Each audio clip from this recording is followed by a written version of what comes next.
Terima kasih telah menonton video ini, karena dengan menonton video ini akan membantu Anda mengerjakan soal-soal TPA, TPS, TIU, dan matematika. Dan jangan lupa ya, dukung channel saya dengan cara like, share, dan subscribe video ini. Terima kasih. Selamat pagi adik-adik pelajar beserta teman-teman sekalian. Kali ini kita masuk ke materi berikutnya, yaitu materi yang akan kita bahas di pertemuan kali ini merupakan sudut dalam bangun ruang. Sebelumnya saya sudah memberikan contoh sudut dalam bangun ruang itu dalam bentuk soal balok dan juga kubus. Nah, kali ini kita masuk ke contoh soal yang berikutnya, di mana soal yang akan kita hadapi itu merupakan limas ya, limas beraturan. Nanti bisa aja yang muncul itu limas tak beraturan, tapi kali ini saya bahas yang limas beraturan.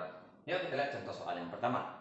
Dimana perhatikan gambar berikut ini ada limas beraturan TABCD, dimana rusuk alasnya 4 cm dan rusuk tegaknya 5 cm.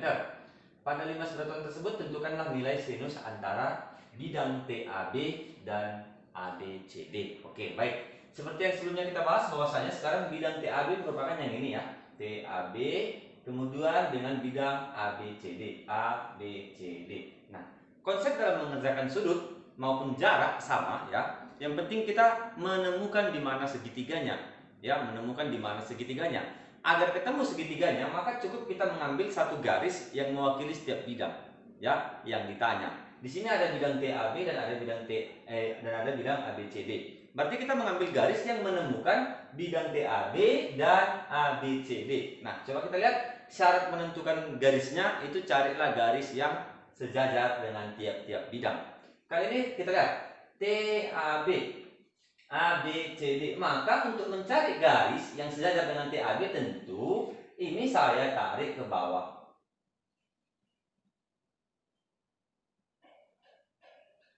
Nah, ini ya. Inilah yang mewakili. Anggap ini titiknya titik O. Titik O. Nah, ini ya, titik O. Kemudian saya mencari garis yang mewakili bidang ABCD. Saya tarik garis yang mewakili bidang ABCD dengan catatan ketemu dengan garis yang pertama tadi. Maka kalau ini kita tarik garisnya tidak mewakili, maka kita tariklah garis yang mewakili kira-kira di sini. Nah, ini ya. Dapat ya? Kita anggap lagi ini, saya ganti aja ya supaya gampang. Ini jangan O, P. Ini saya anggap Q. Maka sudah dapat ya. Berarti sekarang kita mau mencari bidang T, P, Q. Nah, kemudian kita hubungkan lagi garisnya T ke Q.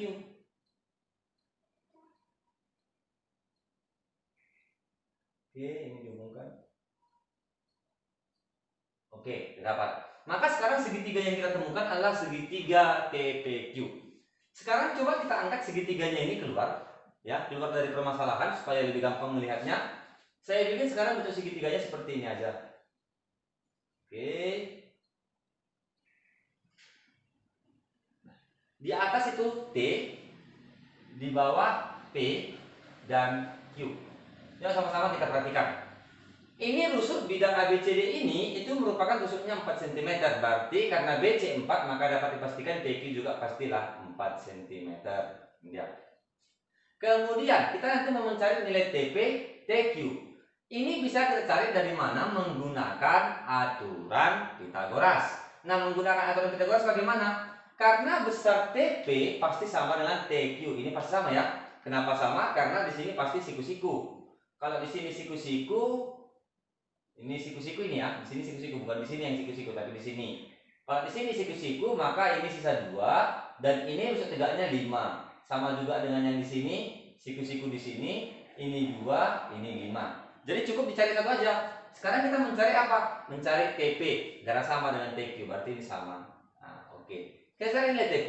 Maka TP kuadrat sama dengan ya, TP kuadrat sama dengan, kita mencari ini siku-sikunya, berarti ini sisi miringnya ya, sisi miring dikuadratkan TB kuadrat kita kurangkan dengan TB kuadrat kita kurangkan dengan PB kuadrat. Nah, ini dia. TB kuadrat 5 kuadrat itu 25, kita kurangkan dengan PB kuadrat 4, maka jawabannya 21. Dengan kata lain TP sama dengan akar dari 21. Karena TP sama dengan TQ, maka dapat dipastikan di sini akar 21 dan di sini juga akar 21. Nah, sekarang kita mau mencari sudut. Di mana sudut yang kita cari adalah antara bidang TAB dengan bidang ABCD. Maka sudut yang dimaksud adalah sudut yang terletak di titik P. Yang ini dia kira-kira. Ya, TAB tadi garisnya kita bikin TP, ABCD garisnya PQ, maka yang inilah kira-kira sudut yang dimaksud yang ini. Nah, yang ada di P. Berarti pada gambarnya yang mana yang ini? Nah, oke.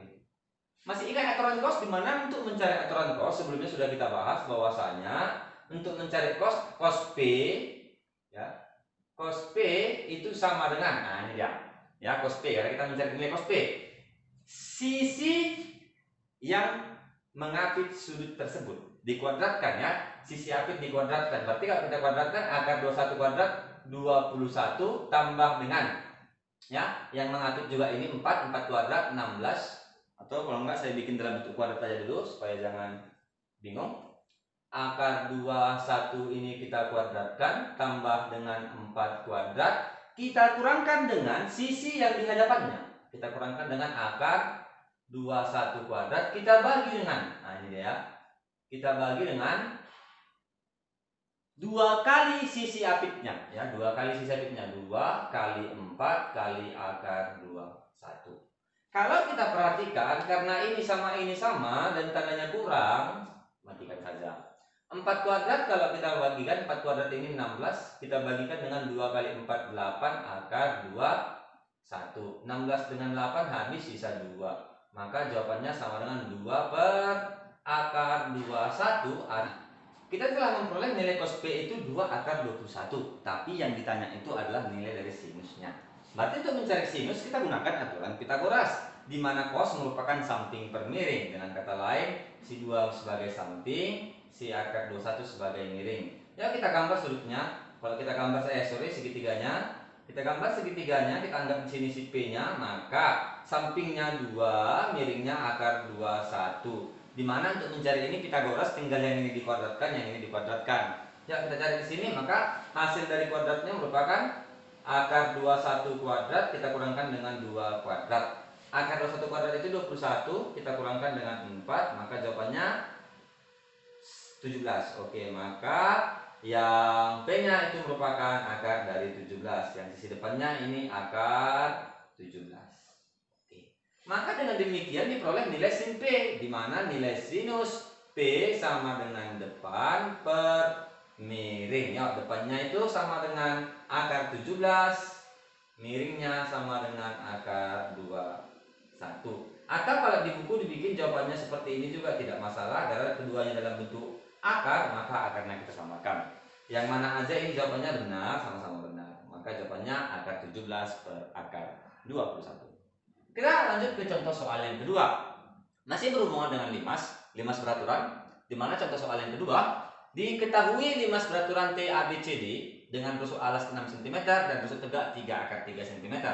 Tentukanlah nilai dari tangen sudut antara rusuk TB dan bidang ABCD. Oke. Kalau kita perhatikan di soal ini, rusuk tegaknya itu TC, TB, TD, ya, TD dan TA, artinya semua sama 3 akar 3. Dan alasnya itu merupakan bentuk persegi yang rusuknya 6, dan 6, adanya juga 6. Sekarang kita mau mencari sudut antara TB dan bidang ABCD. Nah, pertama TB-nya sudah dapat, TB-nya yang ini. Saya kasih warna merah saja supaya nampak perbedaannya. Nah, ini dia TB-nya. Kemudian kita mau mencari garis yang mewakili bidang ABCD, ya, garis yang mewakili bidang ABCD. Karena garis ini, kita perhatikan garisnya yang mau kita cari ABCD, maka kita mencari garis yang sejajar dengan bidang ABCD. Garis yang kita gunakan itu adalah yang BD. Ini dia, ya, BD. Oke, nah ini dia, ya. Jadi intinya adalah kita melihat arah dari garis yang dimaksud. TB ini nampak arahnya ini merupakan mengarah miring seperti ke bawah, ya, miring seperti mengarah ke bidang D. Jadi arahnya kita perhatikan, kita tarik garis yang sejajar dengan bidang ABCD dan berhubungan dengan garis TB. Nah, itu dia kira-kira cara mencari garis yang mewakili bidang. Kemudian sekarang sudah dapat segitiganya, di mana segitiga yang dimaksud adalah segitiga TBD yang ini. Nah, ini saya kasih sudah warna merah. Berarti kita mau mencari sudut yang berada di titik B. Ini dia sudutnya. Kita pindahkan permasalahan ini. Kita pindahkan kemari sekarang. Oke, saya bikin di sini T. Ini B dan yang ini si D. Oke, ya sama-sama kita perhatikan. Yang sudah ada diketahui di soal yang pertama itu merupakan TC, TB. TB ini merupakan sisi tegak, berarti 3 akar 3. TB juga sisi tegak, 3 akar 3. Dan BD merupakan diagonal bidang. Diagonal bidang sisi akar 2, berarti 6 akar 2. Oke. Nah, sekarang kita mau mencari tangen sudut B. Tangen sudut B. Nah, balik ke seperti permasalahan sebelumnya, bahwasanya untuk mencari seperti ini kita menggunakan aturan kosinus. Untuk menggunakan aturan kosinus saya rasa sudah paham sebelumnya. Sama seperti yang di sana, maka kita gunakan cos B. Cos B sama dengan sisi yang mengapit sudut. Sisinya yang ini ya, dan yang ini. Yuk, kita bikin 3 akar 3 kita kuadratkan tambah dengan 6 akar 2 kita kuadratkan, kita kurangkan dengan 3 akar 3 kita kuadratkan, kita bagikan dengan sisi yang di depan sudut. Yang di depannya yang ini, kita bagikan dengan 2 kali sisi apitnya ya. 2 kali 6 akar 2 kali 3 akar 3. Kalau kita perhatikan 3 akar 3 kuadrat dengan 3 akar 3 kuadrat sama, maka ini boleh kita habiskan, kita tewaskan saja. Kemudian kita kuadratkan, ya sama-sama kita kuadratkan. 6 kuadrat 36 kita kalikan dengan akar 2 kuadrat 2 per 2 kali 6 kali 3. Ya, 2 kali 3 6 kali 6 36. Kita kalikan dengan akar 2 kali akar 3 akar 6. Ini habis 36 dan 36 habis, maka sisalah di sini tinggal 2 per akar 6. 2 per akar 6 ini sesuai dengan aturan yang kita pelajari di Pitagoras, trigonometri dasar, di mana si 2 ini sama dengan samping dan si akar 6 merupakan miring. Cos sami samping per miring. Kita mencari tangen, di mana tangen itu depan per samping. Berarti kita gambar segitiganya. Oke, kita anggap di sinilah si titik B-nya. Kemudian, ya kita lihat sampingnya sekarang 2 dan miringnya akar 6. Untuk mencari ini tinggal kita kuadratkan aja akar dari, nah ini ya, akar 6 dikuadratkan 6, 2 dikuadratkan 4, maka depannya sini akar 2. Oke. Sudah dapat depannya? Sudah, berarti kita mencari tangen, di mana tangen B sama dengan depan per samping. Depannya itu merupakan akar 2, sampingnya merupakan 2, atau bisa kita bikin setengah akar 2. Jadi kira-kira seperti ini untuk mengerjakan soal-soal yang berhubungan dengan sudut bidang ke bidang dan garis ke bidang. Jadi mudah-mudahan video ini membantu adik-adik pelajar beserta anak didik kami sekalian dalam menjawab soal-soal sudut antara garis ke garis, garis ke bidang, dan bidang ke bidang. Sampai jumpa di video-video berikutnya. Salam sehat, semangat belajar.